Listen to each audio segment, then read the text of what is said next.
It was, although I think it's noteworthy, and you and I have been here for a lot of these, how much tighter the ring around Donald Trump is. You can't help it. You know, two layers of Secret Service agents, and then the barricades. Ted Cruz, too, there. Ted Cruz? Such arch rivals just 8 years ago, and now Cruz is a true believer. I have to say, to your point earlier, have you ever seen Trump so smiley? No. And I've never seen him sit for 2.5 hours and listen to other people talk about him. So much has been made about the one person we haven't seen all convention, Melania Trump. What do you make of that? She's coming tonight. She's not going to speak. And, before I got here, I watched... a fair criticism, a fair question?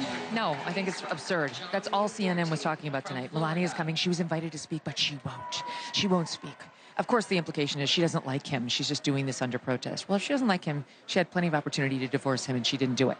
The mainstream media has been telling her for how many years now that he's a serial cheater, that he had unprotected sex with a porn star, and so on. I think their marriage is secure. I don't know what the terms of the marriage are, but I think the marriage itself is not going anywhere. And she's coming. She's not a political animal. She doesn't really want this. We've known that since he ran the first time. So I think her showing up here tonight is to say, I'm with him, don't second guess me. But she's not really a public figure, and unlike Jill Biden, she's never leaned into being this first lady who's everywhere trying to seize the mantle of power and without having been elected to do exactly that. And not ever really been given the benefit of the doubt to begin with. You know, she'll be here for her husband's speech later. Megyn, if you were going to listen to Donald Trump and say to yourself, this is a changed guy, what would he have to say or do? I think if he smiles a fair amount when he's up there, it will continue the theme we discussed and actually make him look a little different. I mean, I'd love to see Trump use his humor up here and ideally go off prompter a fair amount. And we hear he's not going to say Joe Biden's name. Yeah, which is smart because it's not going to be Joe Biden from all appearances.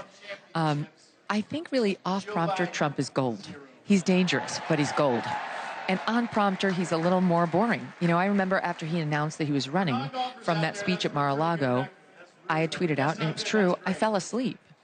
Because they were trying to make him look so normy, they normified him right into boring, which is not Donald Trump.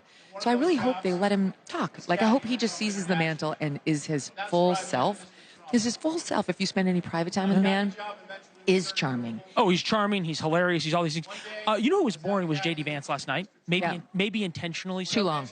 Do you think they picked JD Vance thinking they were running against Biden-Harris or running against the field? I think they were thinking about Pennsylvania and Michigan and Wisconsin. It's that simple. And also legacy. You know, they wanted someone to whom to pass the baton, and someone who wouldn't tempt his critics to impeach him immediately or, God forbid, endanger him. You know, I think they have real worries on Team Trump that everyone's out to get him.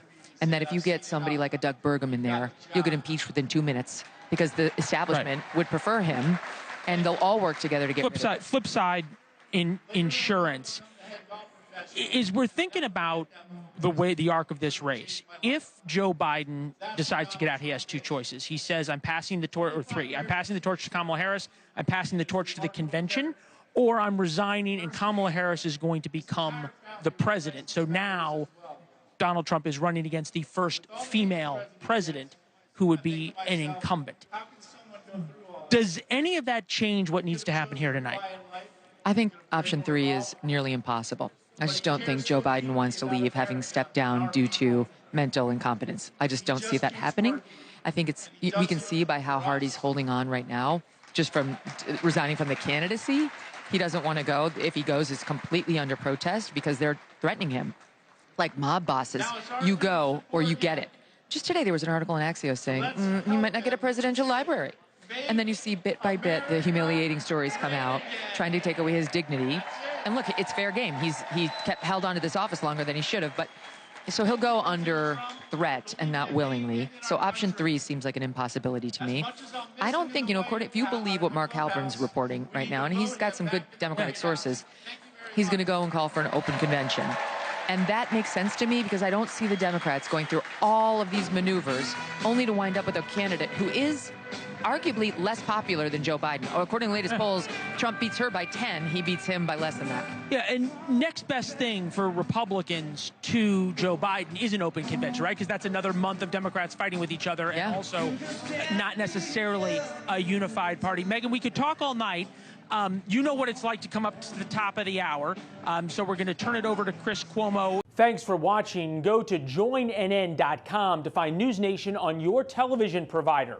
And don't forget to click the red subscribe button below to get more of NewsNation's fact-driven, unbiased coverage.